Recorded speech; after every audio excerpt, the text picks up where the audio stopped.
So hello guys, welcome to C10 Educare. मैं Kaushik sir आप लोगों के लिए लेके आ चुका हूँ साइंस 2 का एक नया चैप्टर, जिसके अंदर हम लोग PYQ के सारे क्वेश्चन सॉल्व करने जाएंगे। ओके, सो बेसिकली आज का जो हमारा चैप्टर है वो है टुवर्ड्स ग्रीन एनर्जी। मतलब टुवर्ड्स ग्रीन एनर्जी का मतलब होता है कि ग्रीन एनर्जी की तरफ हमें बढ़ना है।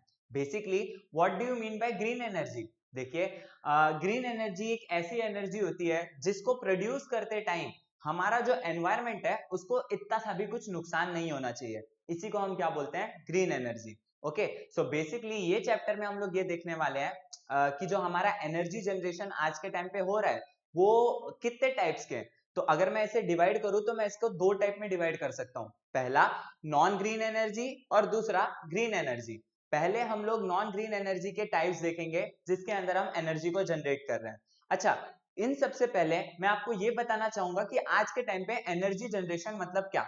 देखिए, आज का जो मॉडर्न जनरेशन है उसके अंदर जो एनर्जी की जो बेसिक लेवल है, जो कि हम ऐसा मतलब फॉर्म एनर्जी का जो कि हम बेसिकली यूज करते हैं हमारे डे टू डे लाइफ में, वो है इलेक्ट्रिसिटी। आज के टाइम पे ऐसा कोई व्यक्ति नहीं होगा जो इलेक्ट्रिसिटी को यूज ना कर रहा होगा अपने डे टू डे लाइफ में। Okay, day to day life में जो इलेक्ट्रिसिटी है वो एक बोल सकते हो एक ऐसा नीड बन चुका है जिसके चलते ना बोलते हैं ना, जिसके ना होने से हमें बहुत ज्यादा इफेक्ट पड़ेगा। देखिए, आप सभी को और मुझे भी पंखे की लोरी की तो आदत हो ही गई है। मतलब अगर पंखा ना चले तो नींद नहीं आती है, और पंखा चलता किस पे? इलेक्ट्रिसिटी पे। सो बेसिकली वही मैंने बोला कि जो इलेक्ट्रिसिटी है वो बहुत ज्यादा इंपॉर्टेंट हो गया है आजकल के समय में। अब देखिए, हमने ये बचपन में पढ़ा था क्या कि energy is neither be created nor be destroyed, it changes from one form to another. तो यही वाला जो कंसेप्ट है इसका यूज करके हम लोग इलेक्ट्रिक एनर्जी को क्या करते हैं? प्रोड्यूस करते हैं different different form of energy से। ओके, सो ये चैप्टर में हम लोग ज्यादातर इन्हीं चीजों पे फोकस करने वाले हैं। ओके, सो बेसिकली मैं यहाँ पे आपको चैप्टर एक्सप्लेन नहीं करूंगा। यहाँ पे हम इस चैप्टर के जो इंपॉर्टेंट क्वेश्चंस है या फिर जो प्रीवियस ईयर के क्वेश्चंस है जो कि बोर्ड एग्जामिनेशन में आ चुके हैं, उनको एक बार अच्छे से देखेंगे कि उनके आंसर्स को हम कैसे फाइंड आउट कर सकते हैं और कौन से टॉपिक उससे रिलेटेड है। ओके, सो चलो शुरू करते हैं आज का वीडियो। पहले हम लोग देखने वाले हैं क्या? एमसीक्यू वाले क्वेश्चंस। ओके, तो पहला क्वेश्चन आपका दिया है, dash is used in thermal power plant. अब पहले आप मुझे बताइए कि थर्मल पावर प्लांट मतलब क्या। देखो, थर्मल पावर प्लांट मतलब एक ऐसा पावर प्लांट जिसके अंदर हम लोग हीट एनर्जी को किसमें कन्वर्ट कर रहे हैं? इलेक्ट्रिकल एनर्जी में। मतलब आपका जो पहला फॉर्म है और जो लास्ट फॉर्म है वो आपको कंफर्म है। पहला क्या है? Heat form of energy. Last में आप उसको किस में कन्वर्ट कर रहे हो? इलेक्ट्रिकल फॉर्म ऑफ एनर्जी में। अब जो बीच का स्टेप है वो आपका क्या होता है? वो आपका एनर्जी ट्रांसफॉर्मेशन के स्टेप्स होते हैं, वो हम आगे देखेंगे। तो अभी basically filling in the blanks के लिए क्वेश्चन है। तो कौन सी ऐसी चीज है जो थर्मल पावर प्लांट में बहुत ज्यादा यूज होती है? यूरेनियम। क्या उसका आंसर यूरेनियम है? तो मैं बोलूंगा नहीं। यूरेनियम जो है वो एटॉमिक पावर प्लांट में यूज होता है। वाटर, ये तो हाइड्रो इलेक्ट्रिक पावर प्लांट में यूज होता है। Natural gas, natural gas power plant में। बचा क्या? कोल।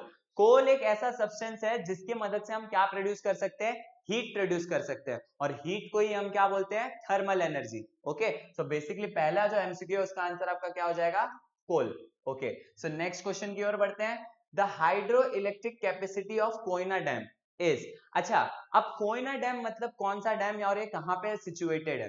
बेसिकली कोयना डैम जो है वो महाराष्ट्र का सबसे पहला हाइड्रो इलेक्ट्रिक पावर प्लांट वाला डैम है, जिसके अंदर हम लोग वाटर की मदद से इलेक्ट्रिसिटी प्रोड्यूस कर पाते हैं। ओके, तो यहाँ पे पूछा है कि कोयना डैम के अंदर कितने अमाउंट में हम इलेक्ट्रिसिटी जनरेट कर सकते हैं।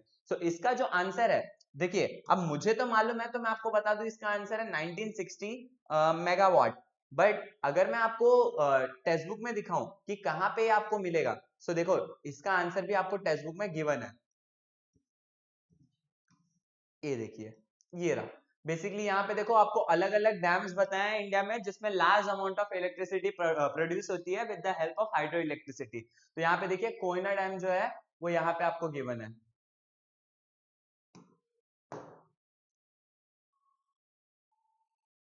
और ये कितनी एनर्जी प्रोड्यूस कर रही है? 1960। कितनी? 1960 मेगावाट की जो एनर्जी है वो कोयना डैम से हमें मिलती है। ओके, सो इसका आंसर क्या है? 1960। पहले वाले का कोल था।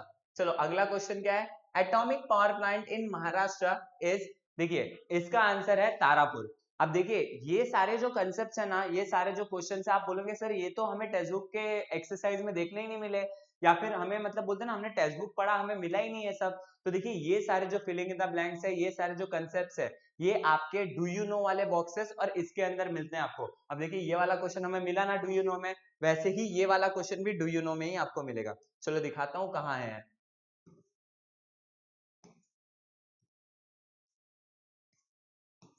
देखिए एटॉमिक पावर प्लांट आ गया। अब देखिए यहाँ पे आपको जो इंटरनेट इज माय फ्रेंड ये वाला जो बॉक्स है, इसके अंदर देखो आपको तारापुर के बारे में बताया। अब देखिए मुझे मुझे मालूम था कि ये जो तारापुर है वहां वो महाराष्ट्र में सिचुएट करता है और ये एटॉमिक पावर प्लांट है, बट देखो यहाँ पे आपको कोई स्टेट और वो सब नहीं बताया। तो बेसिकली ना यहाँ पे आपको क्या करना है, गेस वर्क यहाँ पे आपका काम आएगा।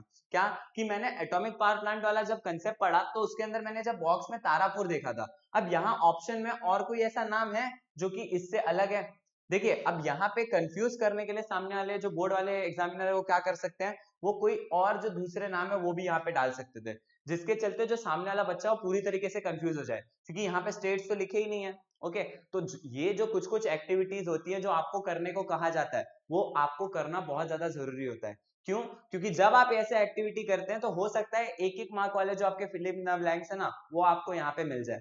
ठीक है, और हो सकता है कि ऐसी फिलिंग द ब्लैंक्स आपको बोर्ड में भी आ जाए, और ऐसे ही आते हैं। ओके, सो बेसिकली इसका आंसर आपका क्या है, तारापुर। चलो आगे, the machine which convert the kinetic energy of wind to electrical energy is called dash. अब विंड की जो एनर्जी है उसको इलेक्ट्रिकल एनर्जी में कन्वर्ट करने का काम कौन कर रहा है, कौन सी मशीन कर रही है? तो इसका आंसर आपका आएगा ये विंड टरबाइन। इसका आंसर आपका क्या है, wind turbine. Okay, so next question, solar photovoltaic cell convert the solar radiation energy directly into electrical energy. अब देखो सोलार पैनल वाला कंसेप्ट तो आपने भी देखा है क्या, कि जो हम सोलार पैनल लगाते हैं उसको जब अगर हमने अपने छत पे रखा है या फिर ऐसी जगह पे जहां पे धूप आ रही है वहां पे रखा है, तो उसको जो वायर है वो डायरेक्ट हमारे इलेक्ट्रिकल अप्लायंसेस से कनेक्टेड रहता है, मतलब वहां से एनर्जी आया और तुरंत हमारे अप्लायंसेस चल जाते हैं। क्या ऐसा होता है? बिल्कुल नहीं। आपका जो सोलार एनर्जी होता है वो डायरेक्ट अगर आप अपने अप्लायंसेस से लगाओगे तो आपके अप्लायंसेस ब्लास्ट हो जाएंगे। क्यों ऐसा? क्योंकि जो आपके अप्लायंसेस है वो क्या होते हैं, वो आपके एसी इलेक्ट्रिसिटी पे बनने मतलब बोलते हैं ना वर्क करने के लिए बने होते हैं। बट जो हमारा सोलार एनर्जी रहता है, जो सोलार पैनल होता है, वो जब इलेक्ट्रिसिटी को कन्वर्ट करता है तो वो डीसी करंट में करता है। और जब सन की लाइट रहती है वो कभी ज्यादा कभी कम ये होती रहती है, तो उसके चलते इलेक्ट्रिसिटी भी कम ज्यादा हो सकती है। तो अगर ऐसे ही कम ज्यादा इलेक्ट्रिसिटी आती रही तो आपका जो पंखा होगा वो क्या हो जाएगा, ब्लास्ट हो जाएगा, या फिर ऐसी कोई भी चीज जो भी उससे कनेक्ट होगी वो क्या होगी, ओवर हीट होने के चलते खराब हो सकती है या फिर ब्लास्ट हो सकती है। तो बेसिकली इसको हम क्या करते हैं कि जो सोलार पैनल वाला रहता है उसको हम कहाँ कनेक्ट करते हैं, इन्वर्टर में कनेक्ट करते हैं। ठीक है, और वायर, और वो जो वायर इन्वर्टर में कनेक्ट करके हम अपने अप्लायंसेस को कनेक्ट करते हैं, तो इन्वर्टर ये काम करता है कि डीसी करंट को वो एसी करंट में कन्वर्ट कर देता है, और फिर उस करंट को हम लोग अपने डे टू डे लाइफ में यूज कर सकते हैं। ओके, सो बेसिकली यहाँ पे जो आपका आंसर है क्या है, इलेक्ट्रिकल। ठीक है, चलो अब नेक्स्ट क्वेश्चन आपका, अगर नेक्स्ट क्वेश्चन की ओर बढ़ो तो क्या, the power available from solar energy is AC. अभी हमने देखा क्या कि जो सोलार एनर्जी से मिलती है हमें पावर वो कौन सी होती है, डीसी। तो इसका आंसर आपका क्या आएगा, इसका आंसर आएगा फॉल्स। ओके, सो चलो next question, which type of fuel is used in thermal power plant. तो थर्मल पावर प्लांट में हमने अभी पहला क्वेश्चन ही देखा था, कौन सा फ्यूल यूज होता है, कोल यूज होता है। क्या यूज होता है, कोल।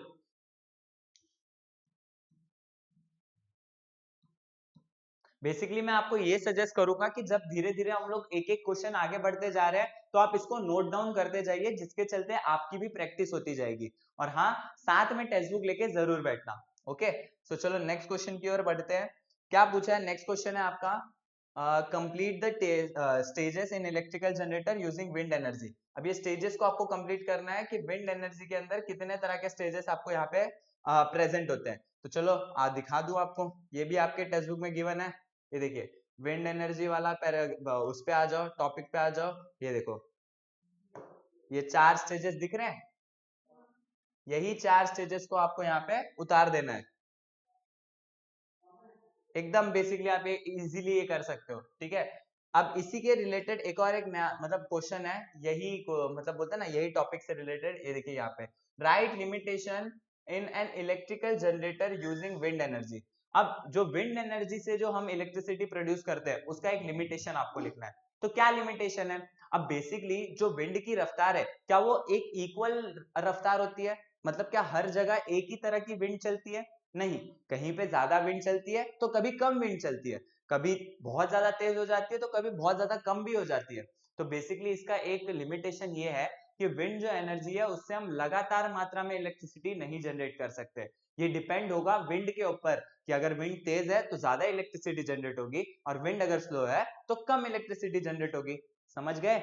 चलो आगे बढ़ते हैं। आगे हमारा नेक्स्ट क्वेश्चन है रीड्रॉ द टेबल, मतलब ये मैच द फॉलोइंग जैसा ही हो गया जो बचपन में हम करते थे। अब देखिए कोल, कोल से क्या, कोल किधर कनेक्ट होगा? चलो पहले ये वाले टेबल कनेक्ट करता हूँ फिर आखिरी वाले कर दूंगा। ओके, सो चलो, कोल क्या है हमारा? एक थर्मल एनर्जी है। यूरेनियम क्या है हमारा? एक न्यूक्लियर एनर्जी है। और विंड क्या? Kinetic energy. अब लास्ट वाला भी वो कर देते हैं। अब देखिए जो मतलब थर्मल एनर्जी है वो क्या होता है? थर्मल पावर प्लांट में यूज होगा। जो न्यूक्लियर एनर्जी है वो न्यूक्लियर पावर पॉइंट में यूज होगा। और जो काइनेटिक एनर्जी है वो विंड विंड इलेक्ट्रिसिटी प्लांट में यूज होगा। तो बेसिकली ऐसे आप इसको क्या कर सकते हो, एकदम इजीली क्या कर सकते हो, लिख सकते हो। यहाँ पे मैंने आपको इसका आंसर एकदम अच्छे से एक्सप्लेन कर दिया है। अगर मैं आपको ऑप्शंस के साथ बताऊं तो कुछ ऐसा होगा। इसको अगर मैं ए बी सी मानू और इसको मैं मान लू 1 2 3 और इसको मान लो रोमन न्यूमेरिकल में 1 2 3, तो इसके जो आंसर होंगे क्या होंगे? 1 डैश बी डैश 3, दूसरे वाले का होगा 2 dash C dash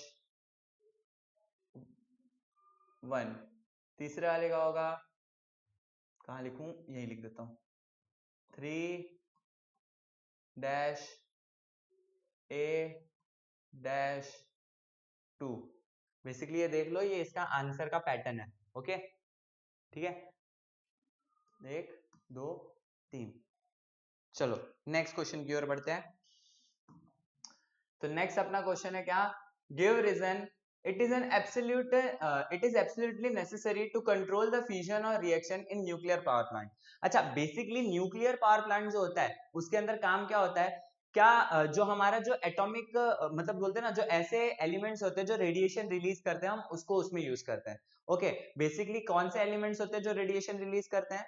uranium, titanium, ऐसे जो एलिमेंट्स होते हैं वो रेडिएशन रिलीज कर रहे हैं, ठीक है। उनका यूज हम कहाँ करते हैं? इसके अंदर, मतलब न्यूक्लियर पावर प्लांट के लिए यूज करते हैं। अब जो यूरेनियम होता है, जब वो उसका फ्यूजन हम करा रहे हैं, मतलब जब उसको हम दूसरे एलिमेंट्स के साथ क्या कर रहे हैं, जोड़ रहे हैं, तो उसमें ना एक रिएक्शन होता है, एक चेन रिएक्शन होता है। और उस चेन रिएक्शन को कंट्रोल करना क्यों जरूरी है वो आप समझ लीजिए। क्योंकि अगर ये चेन रिएक्शन लगातार चलता गया चलता गया चलता गया और चलता ही गया, तो क्या होगा कि इतने लार्ज अमाउंट में हीट जनरेट होगा या फिर इतने लार्ज अमाउंट में एनर्जी जनरेट होगी ना, कि हो सकता है आपका जो न्यूक्लियर पावर प्लांट है वही फट जाए। और ऐसा कभी हुआ तो ये बहुत ज्यादा हार्मफुल हो सकता है ह्यूमंस के लिए, ठीक है। ये हमने एक आपको एग्जांपल देता हूं मैं, एक चेर्नोबाइल इंसिडेंट हुआ था यूक्रेन के अंदर। आज भी उस इंसिडेंट का जो मतलब बोलते हैं ना, वो जो गांव है जहां पे वो इंसिडेंट हुआ था, जो न्यूक्लियर पावर प्लांट फटा था, आज भी वो जगह रेडिएशन से भरी है और वो पूरा शहर आज भी अबेंडेंट है, कोई वहां नहीं रहता। सो एक बार अगर आप देखना चाहेंगे तो चेर्नोबाइल इंसिडेंट अगर आप सर्च करेंगे तो आपको इंसिडेंट पता चलेगा। तो वही बात है कि हमें इसीलिए उसको कंट्रोल करना बहुत ज्यादा जरूरी है, कि अगर न्यूक्लियर फ्यूजन को हम कंट्रोल नहीं करेंगे तो हो सकता है बहुत ही ज्यादा कैजुअलिटीज हो सकती है या फिर बहुत ज्यादा नुकसान हो सकता है। ओके, सो ये भी आप एक बार देख सकते हैं। चलो नेक्स्ट क्वेश्चन की ओर अगर मैं बढ़ूं, हाँ एकदम सिंपल, यहाँ पे आपको क्या दे दिया गया, एक पिक्चर दिया है और उसके बेसिस पे क्वेश्चन दिया है। अब ये पिक्चर देख के मुझे कमेंट में बताइए कि ये क्या है। देख के पता चल रहा है क्या है, पर मुझे कमेंट में आपसे जानना है, बताओगे? चलो ठीक है, मैं ही बता देता हूँ। ये क्या है मालूम है? ये आपका हाइड्रो इलेक्ट्रिक पावर प्लांट है। क्या है? Hydro electric power plant. देखिए यहाँ पे आपका डैम है जो पानी को रोक के रखा है। यहाँ पे आपका जो पानी जमा हो रहा है उसको मैंने मतलब बोलते हैं ना, ये डैम का ही दीवार है जो रोक के रखी हो पानी को। अब यहाँ पे जब मैं जो शटर है इसको थोड़ा सा खोलूंगा, पानी एक फोर्स में निकलेगा, इधर आएगा। अब इधर आने के बाद क्या होगा, टरबाइन मूव होगा, और टरबाइन मूव होगा तो क्या बनेगा हमारा, इलेक्ट्रिकल एनर्जी बन जाएगा। तो चलो उसके बेसिस पे क्वेश्चन दिया है, चलो देखते हैं क्या। With reference to point B, potential energy of how much water reservoir in the dam will be converted into kinetic energy. Point B, हाँ। अब देखिए B वाला जो पॉइंट है इसके रिस्पेक्ट से हमें देखना और बताना है कि कितना अमाउंट ऑफ, मतलब बोलते हैं ना, how much water reservoir in the dam will be converted into kinetic energy, मतलब कितना जो पानी रहेगा वो कन्वर्ट होगा। तो बेसिकली बताया तो ए बी सी सबका पानी जो होगा वो किस में कन्वर्ट हो जाएगा, इलेक्ट्रिकल एनर्जी में कन्वर्ट होगा, अगर वो बी वाला पार्ट में क्या करूं, खोल दूं तो। What will be the effect on electricity generation if the channel taking part to the turbine start at point A? अगर मैं A के तरफ से ये पॉइंट, मतलब ये टरबाइन को इधर से खोलूं, इधर से अगर मैं रास्ता बनाऊं तो क्या होगा, इधर से अगर मैं रास्ता बनाऊं तो इतना, मतलब बोलते हैं ना, इतनी लार्ज अमाउंट में, मतलब इतनी तेजी से पानी आएगा कि ना, वो हो सकता है कि हमारे मतलब बोलते हैं ना, हमारे जो जनरेटर्स है वो उसको हैंडल ही ना कर सके, वो एनर्जी को, वो काइनेटिक एनर्जी को। ठीक है, तो वो एक, मतलब क्या होगा, इफेक्ट कर देगा और वो नुकसान पहुंचा सकता है, इसीलिए यहाँ पे बी से उसको रखा है। ठीक है, फिर what will be the effect on the electrical generation if the channel taking water to be turbine start at point C. अब सोचो अगर सी से मैंने पानी छोड़ा तो क्या होगा, पानी के अंदर फोर्स ही नहीं होगा, फोर्स ही नहीं होगा तो टरबाइन कैसे घूमेगा, तो वही बात है, इसीलिए हमने मिडल पे रखा है, ना ऊपर ना नीचे, नीचे तो फोर्स कम हो जाएगा, ऊपर तो फोर्स ज्यादा हो जाएगा, बीच वाला है वो क्या है, इंटरमीडिएट है, इसीलिए हमने बीच में रखा है। चलो नेक्स्ट क्वेश्चन की ओर अगर मैं बढ़ू, क्या, complete the following flow chart from electrical energy production based on thermal power plant. अच्छा, अब थर्मल पावर प्लांट के ऊपर आ गए, आ जाओ थर्मल पावर प्लांट पे आ जाते हैं हम। चलो ये देखो यहाँ आ गए थर्मल पावर प्लांट। अब इसमें आपको क्या करना है, इसमें आपको कंप्लीट द चार्ट। देखिए मैंने ना जब ये चैप्टर का आपको वो बताया था कि मार्क्स वाइज वेटेज, तो मैंने आपको ये एक्सप्लेन किया था कि ये जितने भी चार्ट्स है ना बहुत ज्यादा इंपॉर्टेंट है ये चैप्टर में। ओके, सो इन चार्ट्स के ही रिलेटेड देखो यहाँ पे आपको क्वेश्चन आ गया है पीवाईक्यू में, मतलब प्रीवियस ईयर में इन चार्ट से ही रिलेटेड क्वेश्चन आए। तो हो सकता है इस बार थर्मल पावर प्लांट का है तो अगली बार किसका आ जाए, न्यूक्लियर का आ जाए, उसके बाद कभी हो सकता है कि नेचुरल गैस वाला आ जाए। तो ये होता ही रहता है, ये फ्रिक्वेंटली आते ही रहते हैं इससे रिलेटेड क्वेश्चन। तो एक बार इसको देख लो, क्या फ्यूल क्या है आपका, कोल है, बॉयलर क्या कर रहा है, कन्वर्जन कर रहा है वाटर का स्टीम में, इधर पे देखिए क्या सिस्टम ऑफ कन्वर्टिंग, बेसिकली वही जो चीजें देखो, ये दोनों जो चार्ट है ऊपर नीचे का, यही यहाँ पे उतार देना आपको, एकदम इजी हो जाएगा, एकदम सिंपल है, मैं बोल रहा हूँ इसीलिए सारे चार्ट्स आपको एकदम अच्छे से प्रिपेयर करने हैं एग्जाम पॉइंट ऑफ व्यू से। ओके, तो चलो आगे बढ़ते हैं सिक्स्थ क्वेश्चन की ओर, क्या, write any two advantages and two problem associated with hydro electric power plant. अब हाइड्रो इलेक्ट्रिक पावर प्लांट के दो एडवांटेजेस बताने हैं और दो वो करने हैं। देखो पहला एडवांटेज की ग्रीन एनर्जी है, इससे एनवायरमेंट को कुछ नुकसान नहीं पहुंच रहा है, ठीक है, मतलब कुछ पोल्यूशन वोल्यूशन वाला नुकसान नहीं पहुंच रहा है। और दूसरा एडवांटेज ये है कि ये जो इलेक्ट्रिसिटी है इसके अंदर हीट वीट जनरेट नहीं हो रहा, ठीक है, मतलब ये डायरेक्ट आ रहा है, टर्बाइन से आ रहा है, तो मतलब ज्यादा हार्ड नहीं है, कॉम्प्लेक्स नहीं है, सिंपल है, सिंपल वे है एनर्जी जनरेट करने का। ठीक है, दो एडवांटेजेस हो गए। अब डिसएडवांटेज अगर मैं बताऊं तो अब देखिए नदी के पानी पे ही डैम बनाओगे, अब उसके अंदर जो एक्वेटिक एनिमल्स है उनके लाइफ के साथ हम वो कर रहे हैं, मतलब उनके लाइफ जाने की बोलते हैं ना, देखो कैसा होता है ना, every coin has two faces, अगर इसके एडवांटेजेस है तो डिसएडवांटेजेस भी हैं। तो डिसएडवांटेज यही है कि जो एक्वेटिक एनिमल्स है उनकी लाइफ जा सकती है, और अगर हमने बड़े डैम बनाए और सपोज करो बारिश वारिश ज्यादा हो गई और वो डैम को हमें खोलना पड़ गया, तो हो सकता है जो आजू बाजू के जो लैंडफॉर्म है उसमें सॉइल इरोशन हो जाएगा, ठीक है, या फिर जो उधर के पेड़ पौधे वो बह के चले जाएंगे, क्रॉप्स आपके खराब हो सकते हैं, तो ये थोड़े उसके डिसएडवांटेजेस भी हैं। ओके, तो इसको ही आप लिख दोगे। फिर अगला, is hydro electricity power generation environmental friendly, what is your opinion. तो बेसिकली देखा जाए तो अगर एक लेवल पे देखा जाए नेचुरली, अगर बोलते हैं ना नेचर अपने वे में बिहेव करे, तो ये एक तरह से क्या है, एनवायरमेंट फ्रेंडली है, ठीक है, मेरा ओपिनियन तो यही है कि ये एनवायरमेंट फ्रेंडली है, बाकी ये तो आपके ऊपर है, क्योंकि ये अपने अपने ओपिनियन के ऊपर डिपेंड करता है। चलो नेक्स्ट है, ये पिक्चर को एक्सप्लेन, मतलब बोलते हैं ना ऑब्जर्व करना और उसके बेसिस पे क्या करना है, आंसर्स देने हैं। चलो क्वेश्चंस क्या है, आइडेंटिफाई द गिवन डायग्राम, किसका डायग्राम है ये डायग्राम है किसका? विंड मिल का। किसका डायग्राम है ये? विंड मिल का डायग्राम है। ये जो पंखे देख रहे हो, ये असल में विंड मिल के जो पंखे होते हैं उसको रिप्रेजेंट किया है। और ये अंदर का टरबाइन, ये टरबाइन कनेक्ट है जनरेटर से और वो इलेक्ट्रिसिटी जनरेट कर रहे हैं यहाँ पे। ठीक है, तो ये विंड मिल है। What is the source of energy in this project? इसमें क्या है source of energy? Wind energy, वही है source of energy. Why this source is suppose to be eco friendly? क्यों इको फ्रेंडली है? अब इसके अंदर आप बताओ, आप ही मुझे बताओ, क्या इसके अंदर कोई भी पोल्यूशन मतलब पोल्यूटेंट्स क्रिएट हो रहे हैं? कुछ भी ज्यादा नुकसान हो रहा है एनवायरमेंट को? नहीं हो रहा। तो ये कैसा है? इको फ्रेंडली है। चलो next, hydro electricity energy, solar energy and wind energy are called renewable sources of energy. अभी जो हाइड्रो इलेक्ट्रिसिटी है, विंड एनर्जी और सोलर एनर्जी है, इसे हम रिन्यूएबल सोर्स ऑफ एनर्जी क्यों बोलते हैं? अब पहले ये समझ लो कि रिन्यूएबल सोर्स ऑफ एनर्जी होता क्या है। ये एक ऐसी सोर्स ऑफ एनर्जी होती है जो कभी खत्म नहीं हो सकते। देखिए बेसिकली हमारे पास वाटर भी भरपूर मात्रा में प्रेजेंट है हमारे अर्थ के ऊपर, और जिस दिन वाटर खत्म हो जाएगा तो समझ लो लाइफ भी खत्म हो गई। तो मतलब वाटर तो बहुत लंबे समय तक चलने वाला है। ऐसा नहीं बोल रहा कि खत्म नहीं होगा, होगा, बट वो बहुत अभी टाइम है, और मेरे ख्याल से तो नहीं होगा। ठीक है, क्योंकि हम जैसे जैसे डेवलपमेंट आ रहा है, हम मुझे तो ऐसा लग रहा है हम ऐसे भी बहुत सारे वेज ढूंढ लेंगे जब हम वाटर को प्रोड्यूस कर पाए।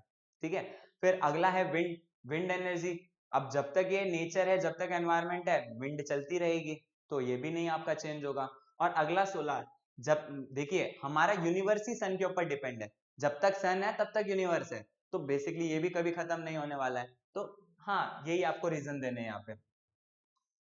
अगला, अगला आपको दे दिया है क्या? थर्मल एनर्जी पावर प्लांट का डायग्राम दिया है और उससे रिलेटेड क्वेश्चन पूछे है। चलो देख लेते हैं थर्मल एनर्जी पावर प्लांट किधर है।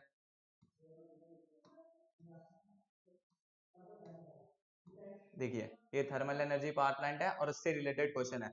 Which type of energy is created in the above diagram? कौन सी टाइप ऑफ एनर्जी है? Thermal type of energy. Thermal power plant है ना, तो thermal type of energy. Which type of fuel is used in power plant? कौन से तरह का fuel use होता है? अभी हमने पहले फिलिंग द ब्लैंक्स में देखा था क्या? कोल। क्या यूज होता है? कोल यूज होता है। State one problem created in such type of power plant. एक नहीं, बहुत सारे प्रॉब्लम्स है। क्या? पहला, आप कोल को जला रहे हो, उसका जो पोल्यूशन मतलब जो उसका धुआं निकलेगा, जो उसका स्मोक निकलेगा, वो हमारे एनवायरमेंट के लिए हार्मफुल है, एयर पोल्यूशन हो रहा है। फिर अभी आपने कोल जला दिया तो जो उसकी राख, जो उसके एशेस होंगे, जो उसके शूट पार्टिकल्स होंगे, वो बहुत ज्यादा हार्मफुल होते हैं। ठीक है, तो ये एक आपका प्रॉब्लम हो गया। सो ये, चलो नेक्स्ट क्वेश्चन की ओर। 10वां क्वेश्चन आपका क्या है? Which fuel is used in thermal power plant?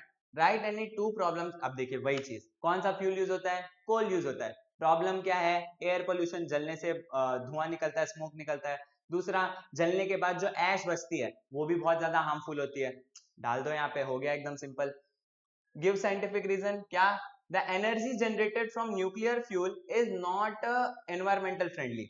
Yes, इसका आंसर है यस। क्यों मालूम है? अब देखो, न्यूक्लियर फ्यूल मतलब क्या? Atomic power plant. Atomic power plant के अंदर क्या प्रोड्यूस होता है? रेडिएशन प्रोड्यूस होता है। कौन क्या प्रोड्यूस होता है? रेडिएशन। और वो रेडिएशन इतना ज्यादा हार्मफुल होता है ह्यूमंस के लिए कि हमें बहुत ज्यादा बीमारियां हो सकती है। इससे जो पिछला चैप्टर था, चौथा चैप्टर, उसके अंदर हमने ये देखा था कि रेडिएशन के थ्रू जो होने वाली बीमारियां हैं वो कौन सी है। चलो आपको दिखा देता हूँ। इतना क्यों कर रहे हैं हम, इधर ही तो है। चलो एक मिनट, एक मिनट, आ गया। ये देखिए, रेडिएशन के थ्रू क्या क्या हमें हो सकती है बीमारियां, कितना इल इफेक्ट हो सकता है हमारी बॉडी पे, यहाँ पे लिखा है। तो बेसिकली वही कि ये इको फ्रेंडली नहीं है। अब ह्यूमंस को इफेक्ट कर रही है तो बेसिकली बाकी एनिमल्स को भी इफेक्ट करेगी ये। तो वही बात है कि इको फ्रेंडली नहीं है। तो बेसिकली यहाँ पे हमारा जो चौथा चैप्टर है वो चौथा चैप्टर बोल रहा हूँ, हमारा जो 5वां चैप्टर है वो होता है यहाँ पे खत्म। तो हमारा लगभग हमने फर्स्ट से लेके 5 चैप्टर्स कवर कर लिए हैं। ऐसे ही अगर आप सपोर्ट करते रहेंगे, आप लाइक करेंगे, कमेंट करेंगे और शेयर करेंगे, तो हम आगे के वीडियोस भी लाएंगे, और इसके साथ साथ हम आपके लिए वन शॉट वाले वीडियोस भी लाने वाले हैं, जिसके अंदर हम लोग एक चैप्टर या फिर जो चैप्टर आप कमेंट करेंगे या फिर लाइन से सारे चैप्टर के एक वन शॉट वीडियो बनाएंगे, जिसके अंदर आपको पूरा चैप्टर समझ में आ जाएगा। ठीक है, तो प्लीज कमेंट कीजिए अगर आपको ऐसे कुछ वीडियोस की रिक्वायरमेंट है। अगर आपको कुछ और चाहिए, मतलब पूरा साइंस टू एक साथ चाहिए कि साइंस टू पढ़े कैसे, उसके पेपर को एक्सप्लेन करना है, ऐसा कुछ चाहिए तो उसके भी वीडियोस हम लोग बनाएंगे जल्दी।